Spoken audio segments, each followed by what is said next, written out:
ऋषिमुनियों की पावन धरती, देश धर्म का नाता है। कहते सारे लोग यही है, वो हमारी माता है। जाग उठो ओ भारतवासी, जाग उठो ओ भारतवासी, गौ पर छुरियां चलती हैं। बंद करो गौ माँ की हत्या, सारी जनता कहती है। बंद करो गौ माँ की हत्या, सारी जनता कहती है।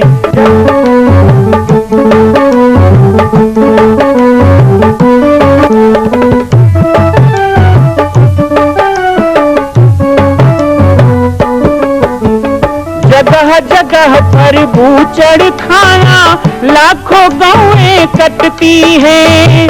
किसे सुनाए व्यथा हमारी, नैना नीर बहाती है। रक्षा करना गौ माता की, रक्षा करना गौ माता की, गीता ज्ञान सिखाती है।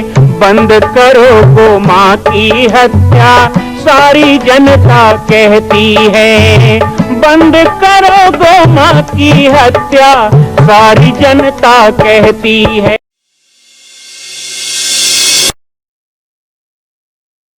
जय श्री राम, जय गो माता, जय गोपाल।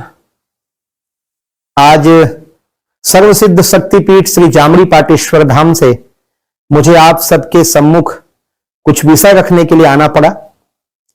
जैसा कि आप सभी जानते हैं कि पूरे विश्व में भगवान राम के लाखों मंदिर हैं, और छत्तीसगढ़ में जिसने जन्म लिया, ऐसी गौरवमयी छत्तीसगढ़ की बेटी माता कौशल्या का एक भी कोई विशाल मंदिर नहीं है। ये 15 वर्षों से श्री जामड़ी पाटेश्वर धाम, जिला बालोद, छत्तीसगढ़ में मां कौशल्या का मंदिर बन रहा है। 3 मंजिल का 108 फीट ऊंचा, 65 फीट चौड़ाई और 136 फीट लंबाई का यह मंदिर, जिसकी क्षमता लगभग 10,000 लोगों के बैठने की होगी। इस मंदिर के निर्माण को राजस्थान के ठोस पत्थरों से किया जा रहा है। इस निर्माण में कई बाधाएं आती हैं, निर्माण रुका हुआ है, लेकिन अब निर्माण को पूर्ण करने के लिए त्रिवर्षीय संकल्प महाअभियान की यह श्रृंखला चल पड़ी है। सैकड़ों लोग इसमें जुड़ रहे हैं। मैं एक बार आप सबसे भी निवेदन करूं, जिस तरह हमने अयोध्या में बनने वाले रामलला के मंदिर के लिए तन मन धन से साथ दिया, वैसे ही छत्तीसगढ़ में बनने वाले मां कौशल्या के पावन धाम के निर्माण में मुक्त हस्त से दान दें। 3 साल के लिए आप एक निश्चित राशि का संकल्प करके हमारे नीचे चल रहे मोबाइल नंबर पर व्हाट्सएप करें। आप 5100 3 वर्ष तक, 11,000 3 वर्ष तक, 21,000 3 वर्ष तक, क्षमता हो तो 1 लाख रुपए, 11 लाख रुपए, 5 लाख रुपए भी कर सकते हैं। याद रखिएगा, यह अवसर अब 2-3 वर्षों तक ही मिलेगा, क्योंकि आने वाले 2-3 वर्षों में इस मंदिर का निर्माण पूर्ण कर लिया जाएगा और शिखर चढ़ेगा। माता कौशल्या गोद में रामलला को लेकर बैठेंगी। मैं राम बालक दास महात्यागी पूरे प्रदेश और पूरे देशवासियों से निवेदन करूंगा कि मेरे इस छोटे से विनय और मेरे प्रयास को आप अपना अपने स्वाभिमान का, अपने धर्म का गर्व होना, ये बहुत। थोड़ी भाषा बचाओ, थोड़ी वेशभूषा बचाओ। गीता ये भी कहती है यथा आहार विहारस्य। गीता में इसके बारे में बहुत सुंदर वर्णन किया गया है कि मनुष्य को अपनी भाषा, अपनी वेशभूषा भी बचा के रखनी। वेशभूषा हमारी क्या होनी चाहिए? हमको नहीं पता तो फिर किसको पता होगा? बताओ। बाहर से आने वाले बदमाशों को पता होगा, ये विधर्मियों को पता होगा। कौन बताएगा हमें? हमारी वेशभूषा को ईसा बताएगा कि मूसा बताएगा? ईसाई बताएगा कि मुसलमान बताएगा? वो तो अपनी वेशभूषा बराबर रखते हैं। ईसाई गले में क्रॉस पहनता है, हिंदू गले में तुलसी रुद्राक्ष पहनता है, मुसलमान जालीदार टोपी लगा लेता है। लेकिन क्या आपके बच्चे मस्तक में तिलक लगाते हैं? आप लगाते हैं? क्या आपके सिर में सिखा है? अभी झंडा मार, अभी नहीं जाना। कई जन कमरे से उठकर माई चुटई हवे को सिलूर में कटवा डरे, जाके बताओ। चोटी है सिर में। ये जितना यज्ञ हमारी पूजा करते हो ना, मैं नहीं करना। यदि ब्राह्मण आपका सही है तो ब्राह्मण को पूछो, व्याम राष्ट्र जागृया पुरोहिता, ब्राह्मण बताएगा कि पूजा करोगे तो पहले तिलक धारणा, मस्तक में तिलक ना हो तो आपके द्वारा किया गया कर्म देवता को अर्पित नहीं होता। शिखा बंधनम, चोटी में गांठ लगाओ बोलते हैं, क्यों? ताकि पता चले है कि नहीं है। यानी बिना चोटी के पूजा करना राक्षसी कर्म है, तक्षिकायाम राक्षसी कर्म कहा गया। मस्तक में तिलक होना, सिर में शिखा होना, मुख में भगवान का नाम होना, अपने वीरों का उद्घोष होना, अपने सनातनियों का उद्घोष होना, अपने देश का उद्घोष होना, ये हमारा सहज गुण है। पर बड़े दुर्भाग्य की बात है कि आज आपके ही बच्चे, हमारे देश के ही युवा संस्कृति सिर में चोटी रखने में शर्म महसूस करते हैं, लेकिन अगल बगल कटाने में अच्छा लगता है। देखियो चंद्रमुंड मैं उसने चिपका एक आध घंटे हो गया, आगू इसे झुला दे है, अगल बगल कटवा रहे, आगू झुला के नरियल बुझ कस कलर करवाएगा। मैं के कहा है नालायक बरोबर दिखत है इसके नालायक, ये तेरा शकल नहीं, तू शरीफ नहीं दिखता, तू शकल से गुंडा दिखता है।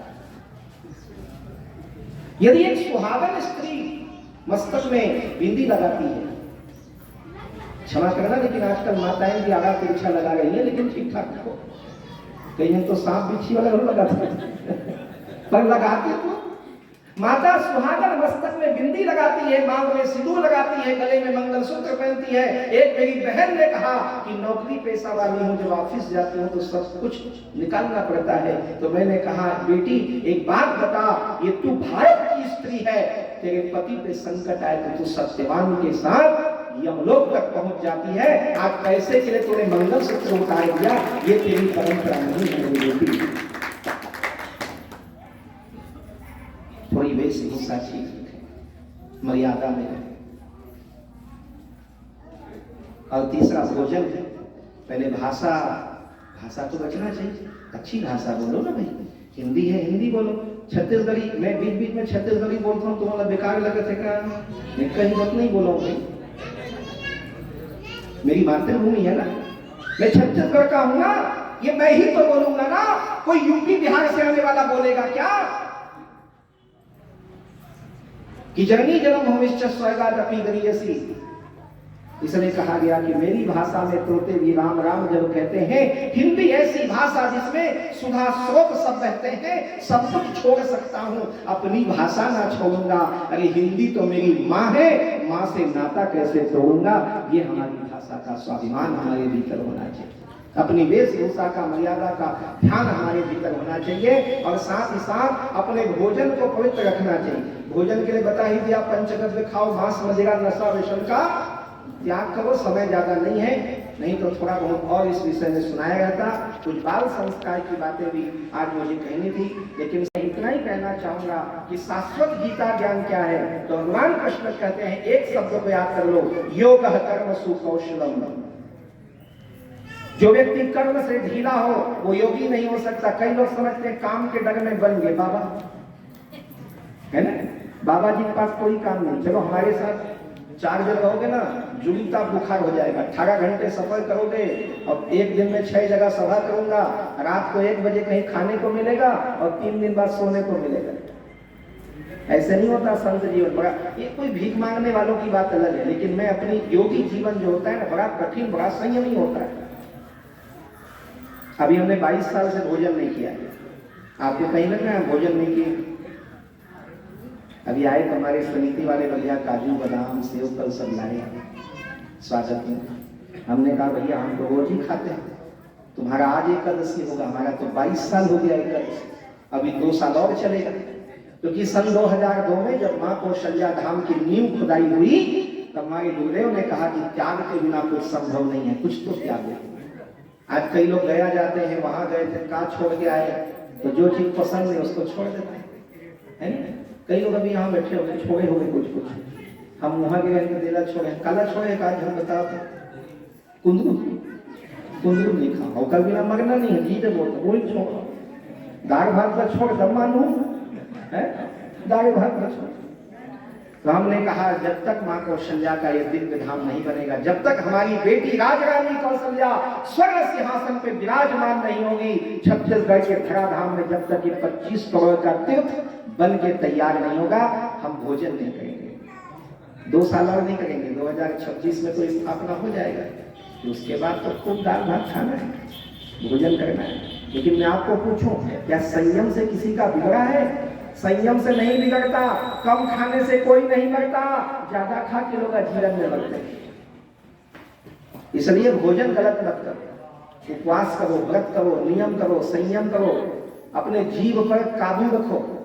जीभ जिधर जाए उधर लपलपा के नहीं जाना है, समझ में आया? सात्विक भोजन करना चाहिए, तामसी भोजन में। और मांस मदिरा का सेवन तो बिल्कुल नहीं करना, नशा तो बिल्कुल नहीं करना चाहिए, है ना। अब हम शराब मत पियो बोलते हैं तो माताएं बड़ी खुश हो जाती है, लेकिन तुम मन गिल्ला सुख सब पर चलावा, भूल बंद करो, भूल कंट्रोल करो। माता ये देश के माता मन बेहोश पड़े है तो वो देश के लड़का मन के कहा वही होता है। ठीक है, नशा कहीं भी हो गलत है। नशा व्यसन का त्याग करें, बढ़िया भोजन करें, बढ़िया वेशभूषा रखें, बढ़िया भाषा बोले, मनुष्य तो बन जाओ, पहले इंसान कहने लायक तो बनो, दिखो तो सभ्य। बोलने भर से क्या हो, बोलने से नहीं होगा। तो गीता भाषण का विषय नहीं है, रामचरितमानस भाषण का विषय नहीं है, ये हमारे जीवन में धारण करने का विषय है। बस 2-4 बातें मैं माँ कौशल्या धाम के बारे में और बता दूं, जिसके संदेश को लेकर के आया हूँ। और हमारे बड़े ही प्रेमी और आज के इस कार्यक्रम के सूत्रधार बने हमारे लिए पुरुषोत्तम राजपूत जी। आज कुछ पारिवारिक कारण के कारण वो यहाँ पर नहीं है, पर उन्होंने बहुत प्रयास किया था और वो प्रयास सफल होगा। आज आप सब लोगों सब अपने हैं, इसलिए बता रहा हूँ। वहाँ 15-16 साल से जो मंदिर का निर्माण हो रहा है, जो राजस्थान से लाल पत्थर लाए जा रहे हैं, जो 15 करोड़ का काम वहाँ हो चुका है, जो नहीं गए हो आना देखने के लिए। हम यहाँ के शिशु मंदिर के सभी भैया बहन को भी कहेंगे कि आप लोग जब घूमने का कहीं कार्यक्रम बनाओ तो एक बार कौशल्या धाम आना है, पाटेश्वर धाम नहीं बोल रहा हूँ। हमने तो नाम भी कुर्बान कर दिया, नाम भी समर्पित कर दिया। पाटेश्वर धाम भी नहीं रहेगा नाम, माँ कौशल्या धाम। क्यों? क्योंकि जब मैं जयपुर राजस्थान गया, माँ कौशल्या की मूर्ति बनवाने, मूर्ति बनना शुरू हो चुका है। जिन्होंने अयोध्या में रामलला की मूर्ति बनाई, सत्यनारायण पांडे जी उस मूर्ति को बना रहे हैं माँ कौशल्या की। और ये मूर्ति अभी अयोध्या में भी नहीं है, अयोध्या में भी कौशल्या की मूर्ति नहीं है। पूरे विश्व में कौशल्या की कोई मंदिर या धाम मूर्ति नहीं है। एक चंदौली में कौशल्या मंदिर है जहां स्वयंभू मूर्ति है, लेकिन मूर्ति बनाया गया ऐसा कहीं प्रमाण नहीं है। जब जयपुर में मैंने मार्बल एसोसिएशन से बात किया, मूर्ति का ऑर्डर किया, और वो 7 फीट की माँ कौशल्या की संगमरमर की लगभग 1 करोड़ रुपए की लागत से बनने वाली मूर्ति का एग्रीमेंट हुआ, तो वहाँ मार्बल एसोसिएशन ने मुझे कहा कि बाबा जी हमारी तो 100 पीढ़ी बीत गई मूर्तियां बनाते, लाखों मूर्ति हमने बना डाली, लेकिन माँ कौशल्या की ये विश्व की पहली मूर्ति है जो छत्तीसगढ़ में स्थापित होने वाली है। मां कौशल्या की पावन जन्मभूमि छत्तीसगढ़ प्रांत में बालोद जिला में स्थित है श्री सर्वसिद्ध शक्तिपीठ जामड़ी पाटेश्वर धाम। परम पूज्य सद्गुरुदेव राजयोगी बाबा जी की तपस्थली श्री पाटेश्वर धाम और विश्व के अद्वितीय मां कौशल्या जन्मभूमि मंदिर निर्माण का दर्शन करने और इसी प्रकार समसामयिक विषयों पर अपना ज्ञानवर्धन करने के लिए और 10,000 गायों के लिए बनने वाले श्री हनुमान नंदीशाला गो अभ्यारण्य का समाचार प्राप्त करने के लिए आप सभी देखते रहें YouTube चैनल पर राम बालक दास, और हमारे चैनल को आप सभी सब्सक्राइब करें, घंटी का बटन दबाएं ताकि आप सूचनाओं से जुड़े रह सकें। जय श्री राम, जय गौ माता, जय गोपाल।